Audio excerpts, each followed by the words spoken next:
Provo, I think you want to be cautious of when you're walking down the street, making sure you're using the sidewalk, and also some drivers just don't always see us.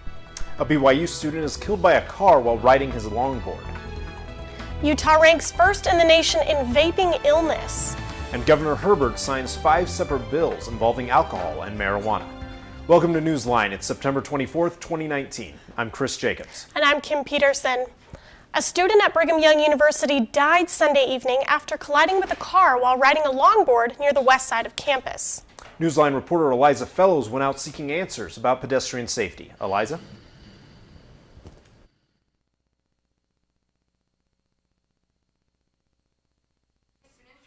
Yeah, in Provo, I think you want to be cautious of when you're walking down the street, making sure you're using the sidewalk, and also some drivers just don't always see it. 22-year-old Jonathan Morales was riding a longboard west on Stadium Avenue when a 4-door sedan was driving southbound on Canyon Road around 8:15 p.m. on Sunday. The student was thrown several feet after hitting the car. Police say that the driver did not notice the student before the crash. So you got to make sure you see them, make sure they see you, and then cross the road safely. Investigators are still determining how the collision occurred, but stated the driver says she did not notice the student before the crash.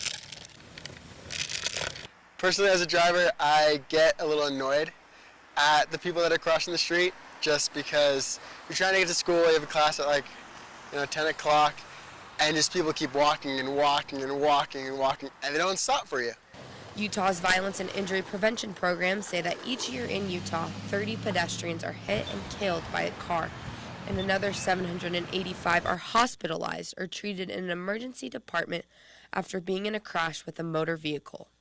The student was treated by paramedics at the scene before being transported to a nearby hospital where he died of his injuries. If you are driving on the road, make sure to look out for pedestrians. And pedestrians, make sure you look both ways before crossing the road. Back to you. Thanks, Eliza.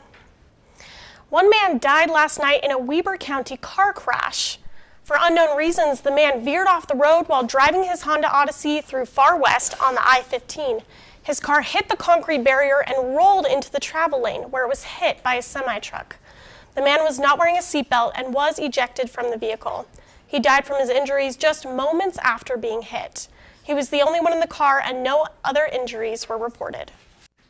Utah's rate of vaping-related illnesses is now the highest in the country. The Utah Department of Health says there have now been at least 47 cases of vaping-related illnesses in Utah.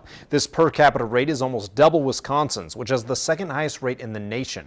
According to the Centers for Disease Control, 90% of the patients have reported using e-cigarette products containing THC, or the main active ingredient of marijuana. There have now been 9 national vaping-related deaths. The governor of Kansas says a man over the age of 50 died recently after an illness linked to vaping.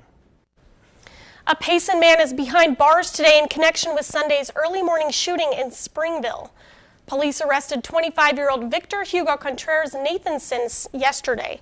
He was taken into custody under investigation of murder and obstruction of justice. Police say 29-year-old Lazaro Nieves of Springville was killed in the shooting. Early Sunday morning, police responded to a report of gunshots near 1600 South State Street in Springville. They found Nieves' body under a railway bridge near the intersection. The Springville Police Department say they will release more information today at 2 p.m. Utah leaders announced a $2 million suicide prevention campaign. The new program will combat the spike in teen suicides throughout the state. More than 3,000 Utahns have died by suicide in the last 5 years. The multimedia campaign will also be funded by the University of Utah, Intermountain Healthcare, and the Church of Jesus Christ of Latter-day Saints. The campaign will launch next year. And September is Suicide Prevention Awareness Month. Many people in the community are affected by suicide, especially the LGBTQ community. NewsLine reporter Berto Sanchez talked to a nonprofit organization that helps prevent tragedies from happening. Berto, what is this organization doing to help? Suicide is a major public health problem in Utah. According to health.utah.gov, an average of 627 Utahns die from suicide, and more than 4,500 Utahns attempt suicide each year. Thankfully, there are organizations and institutions that are helping many people who struggle with this. Encircle is a nonprofit organization based in Provo and now downtown Salt Lake City. Its main goal is to reach out to the LGBTQ youth struggling with acceptance and rejection, to to help prevent further tragedies in our community. I like to say that Encircle is providing space for kids to be themselves. Since it opened its doors in 2017, Encircle has provided help to hundreds of youth and young adults who are dealing with suicidal ideation. Men like Tyler Dumgard, a returned missionary of the Church of Jesus Christ of Latter-day Saints who was once in a very dark place dealing with suicidal thoughts because of the isolation and expectations people had for him. It's very, very terrifying for me. That whole road, you get home and what is expected of you is to find a girlfriend, get married, and that just wasn't possible for me. That put me in a very deep, dark depression for about the first year when I got home from my mission. Thinking about ending my own life multiple times a day. Men tend to struggle more with suicidal attempts. Approximately 3 out of every 4 suicide deaths in Utah are men. This almost irrational place where you think nobody loves me, nobody cares about me. And it's not until after you get through it that you look back and you're like, wow, I would have hurt a lot of people if I would have taken my own life. For Tyler, the light at the end of the tunnel came through. Having a community where he felt love and acceptance helped him overcome his afflictions. Now a survivor, he's doing anything he can to help and give back to those who helped him. He's the current program manager at Encircle, helping youth who are in great need of support and guidance. Would have rather not gone through that depression and that suicidality, and it's still something that you keep your eye on. But it also, I use that as a learning experience and as a teaching experience when I'm working with kids who are in that headspace, and I can kind of understand what they're dealing with. And I've had all these moments where I'm driving home at the end of the day and I'm watching the sunset and I'm thinking, man, I would have never experienced this day if I would have taken my life back in 2016. Suicide does not discriminate against age, race, gender, or religion. If you know anyone who's struggling with suicide, call the National Suicide Prevention Lifeline at 1-800-273-TALK. Back to you. Thank you, Berto.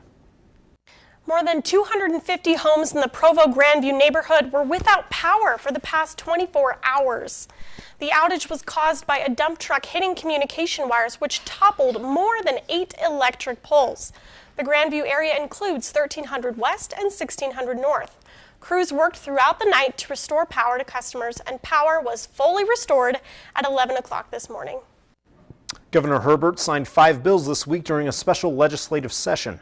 The bills focus on changes to the state's medical marijuana program, beer strength, and primary election. Lawmakers approved new protections for cannabis patients worried about being prosecuted for drug crimes. They also approved plans for a privately run dispensary system. Another bill will give retailers a grace period to purchase and store 4% beer before it's sold to customers.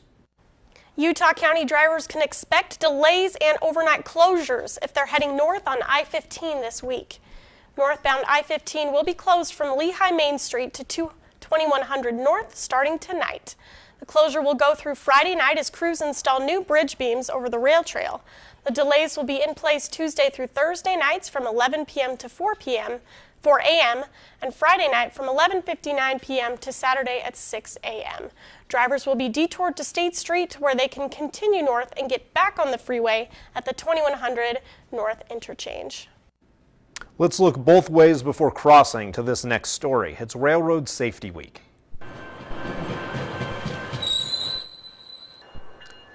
Utah is joining forces with the United States Department of Transportation. Last year, the state hit a 22-year high for crashes at railroad crossings. The DOT says cell phone distractions are often behind the accidents. 19-year-old Sam Connolly witnessed a person who was texting and walking get hit by a front-runner train.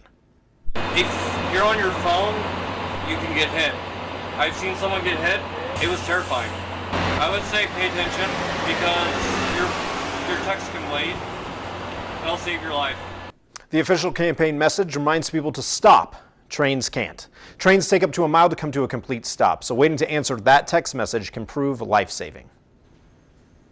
Prime Minister Boris Johnson acted illegally when he suspended Parliament. And find out the repercussions of this unlawful suspension. Boeing begins to make financial reparations to the families affected by the recent crash. Find out how much money they're going to be distributing. And Oprah has a brush with death. We'll tell you which disease put the TV star in the hospital. Visit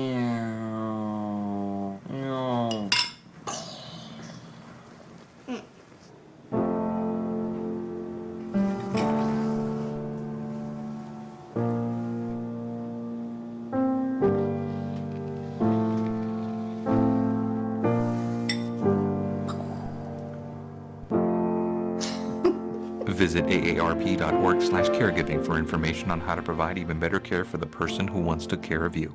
What to expect when you're expecting. Like here. A teenager. Today, I'm going to show you how to teen-proof your home. First step, hide the car keys. Preferably somewhere they would never look.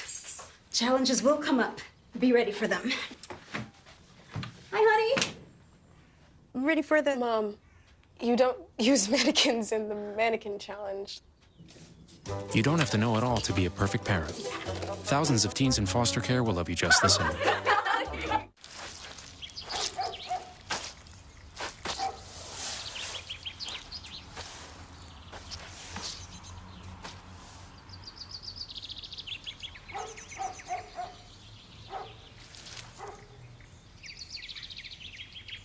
Hi. Hi. Patience. Pass it on. A message from the Foundation for a Better Life.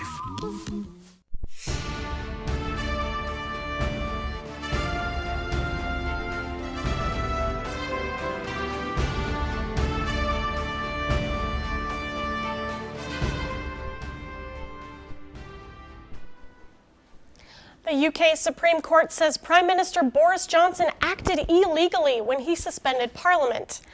This is a massive defeat for Mr. Johnson and essentially rules that he lied to the Queen. The UK Supreme Court president made the announcement this morning. She says the suspension was unlawful because it prevented the ability of Parliament to carry out its constitutional duties. An earthquake off the shore of Puerto Rico shook the island late last night. The 6.0 quake hit at about 11 p.m. Its epicenter was in the Atlantic Ocean, just 50 miles northwest of the island. The territory's governor says the shaking has not caused any damage, though. At least 3 aftershocks have rattled the island since the quake. The National Weather Service says there is no threat of a tsunami. Boeing will start paying financial assistance to the families of victims of 2 737 MAX crashes. The company set up a fund and pledged $100 million to address family and community needs of those affected. Families of more than 300 victims will get nearly $150,000 each. A representative of the families called Boeing's offer disingenuous and vague. Boeing is facing numerous lawsuits and investigations linked to the crash. It's not clear yet if the plane will be allowed to ever fly again. Oprah Winfrey recently had a serious health scare.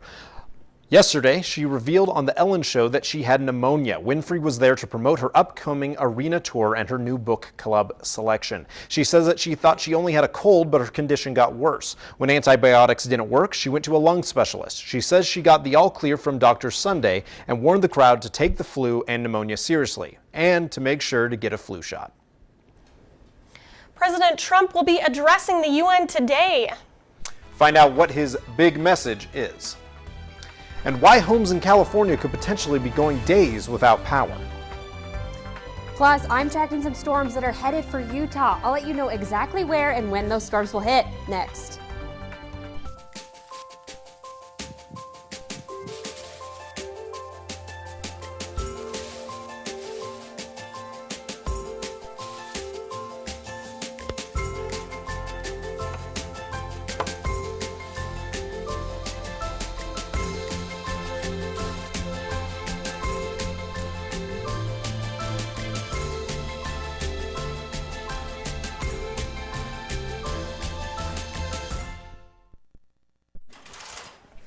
President Trump will be front and center at the United Nations today. He'll give his third yearly address at the UN in front of other presidents, prime ministers, dictators, and royals. John Lawrence reports. A big message. That's what President Trump says he'll deliver to the United Nations Tuesday. Among the issues Mr. Trump is expected to address, national sovereignty and Iran. This as tensions brew between Tehran and the White House. The United States has asked Iran to meet diplomacy with diplomacy. They have met diplomacy with military force. And Iran has rejected diplomacy too many times. The United States, along with Germany, France, and the UK, have all said they believe that Iran was behind the recent attack on Saudi oil facilities. Iranian officials denied the claim. Meanwhile, Iranian-backed rebels in Yemen claim responsibility for the attack. If the United States starts a war, it will not be the one ending it. If we are attacked, we will defend ourselves, and there won't be a limited war. And while President Trump didn't rule out a meeting with Iran's President Rouhani this week, we'll see what happens, but we have nothing scheduled at this moment. But you wouldn't rule it out? I never rule anything out. Why would I do that? Iranian officials sound less optimistic. Will he meet with President Trump? No. I'm John Lawrence reporting. Some people in California may be hours, maybe even days without power. PG&E started up what they're calling public safety power shutoffs so their lines don't spark a wildfire. As Rick Boone reports, more than 24,000 people are left in the dark, and they're not too happy about it. We lost our power, so we have no well, no lights, no gas. We can't do anything. These water wells are common on properties in Nevada County and the foothills. It pumps water for residents to cook, clean, and drink. But with no power, the well is offline. Just upset about the way the PG&E is handling everything they do. Some Penn Valley residents are furious PG&E didn't help them with generators to keep their wells on. They say even a few hours off is serious. I was actually looking for you. And I ran right into you. I was going to call the station or Curtis or somebody because it's just not okay. The forced power shutoff is to cut down the risk of sparking wildfires, all due to dry vegetation.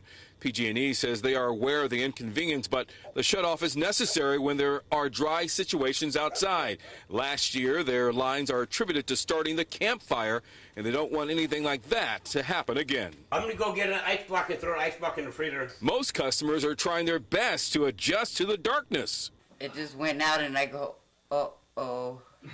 I said, okay, so I started unplugging everything. The expected outages could last hours into days, a concern for some businesses like this market in the dark. Employees are racing against the clock to connect a generator to ensure all their frozen food isn't a loss. We're basically all working as a team together and communicating and making sure that we're getting stuff done even if we're in the dark.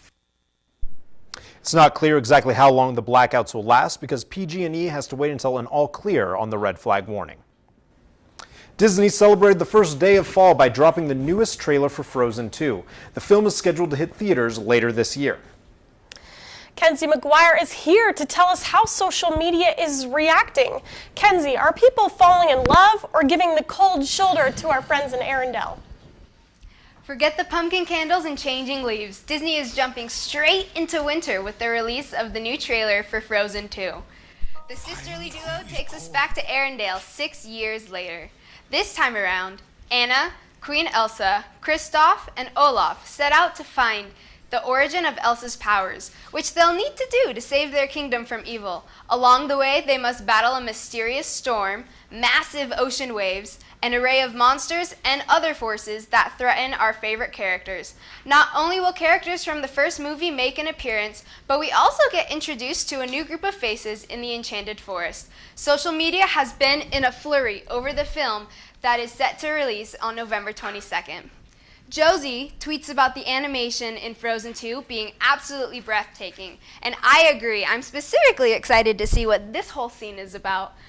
And Josh Gad, the voice of Olaf, tells us about how our new favorite character is definitely going to be this cute little guy. He says, "Meet your new future obsession. You have no idea." And I did a little bit of digging, and it turns out that this cute fella's name is Bruni. And I am stoked. And so are a bunch of other Twitter users, also saying that it might have a little bit of a similarity to a particular Game of Thrones character. We want to know all about what you think is going to happen with Frozen, so hit us up on Instagram and let us know if you're going to go see Frozen 2. It'll be interesting to see if the excitement over Frozen 2 will affect the box office this fall. Until then, we'll have to keep watching the trailer to find those hidden Disney details. Back to you.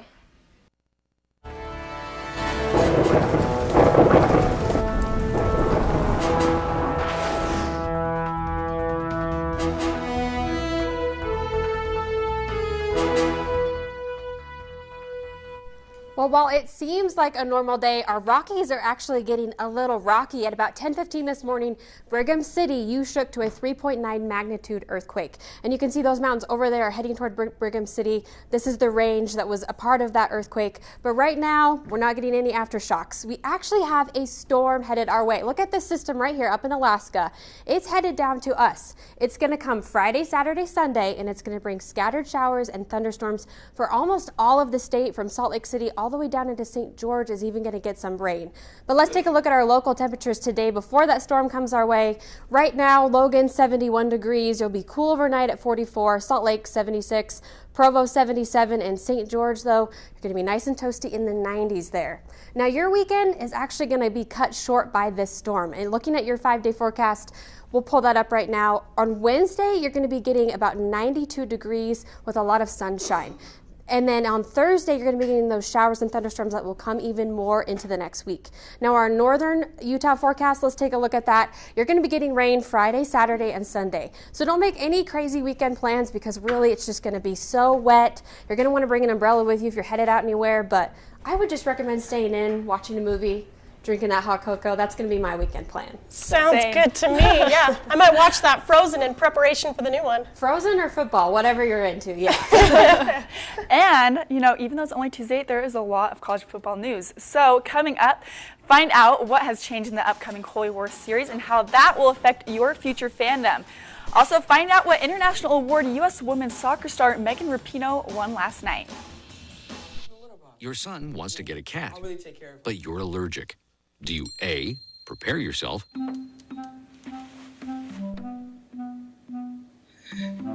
B, make the best of it, C squared equals 25. Good job. or C, find a loophole? When it comes to parenting, there are no perfect answers, but that's okay, because you don't have to be perfect to be a perfect parent. Teens in foster care will love you just the same.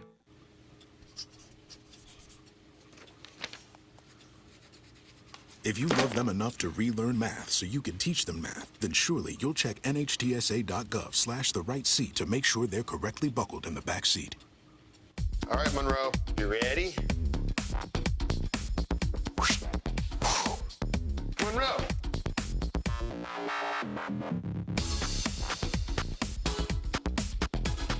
Ooh.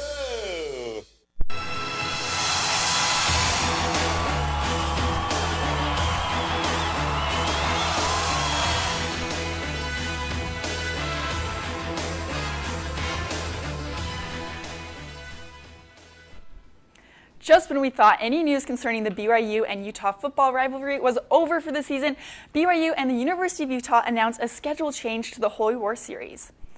The schools jointly announced that an extension of the rivalry series has been added for 4 seasons from the 2025 season through the 2028 season. However, as part of the extension, the Cougars and Utes have to agree to take a 2-year break in 2022 and 23 seasons to allow Utah to play SEC opponent Florida. But don't worry, the schools have previously contracted games for the 2020, 21, and 24 seasons. And announced just minutes ago, the University of Central Florida has agreed to a home-and-home series with BYU in 2023 and 24. The Chicago Bears took down the Washington Redskins 31-15 last night in Washington, D.C. Keenum. Intercepted. That is Quentin Dix a year ago here in D.C. and now into the end zone here in D.C. The Redskins quarterback Case Keenum struggled with turnovers. He turned the ball over 5 times. Keenum threw a pick 6 on the first possession and was intercepted 2 more times and then fumbled twice, including on a 4th and 1. The Bears, though, were led by QB Mitchell Trubisky, who threw for 231 yards and 3 touchdowns. Megan Rapinoe of the U.S. women's national soccer team won the Best FIFA Women's Player of the Year award. The FIFA Awards ceremony was held in Milan, Italy on Monday. In this summer's World Cup, Rapinoe scored 6 goals, earning her the Golden Boot for the tournament.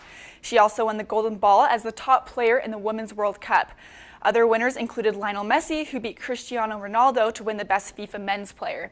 Liverpool's Jurgen Klopp and U.S. women's team leader Jill Ellis won Best FIFA Coaches. October is right around the corner, and the Yankees, the Astros, the Braves, Cardinals, and Dodgers have all clinched playoff berths. However, the MLB Play of the Day goes to the Boston Red Sox Mookie Betts. That's a base hit.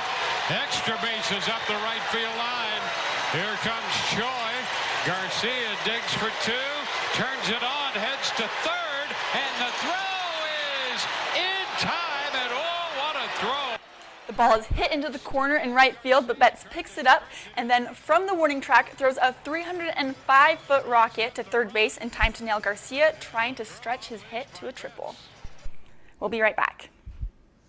Each year, there are more than a dozen significant tropical and winter storms that threaten the East Coast. So chances are there will be more hurricanes and blizzards near here again. And between school, sports, and social lives, chances are you won't be with your kids when it happens. Will they know what to do? Ready.gov/kids has all the educational tools and information to make the conversation easy. When the time comes, chances are they'll feel prepared, not scared. So talk with your family today. Move over pumpkin spice lattes. This fall season, you can now pop open a can of pumpkin spice Spam.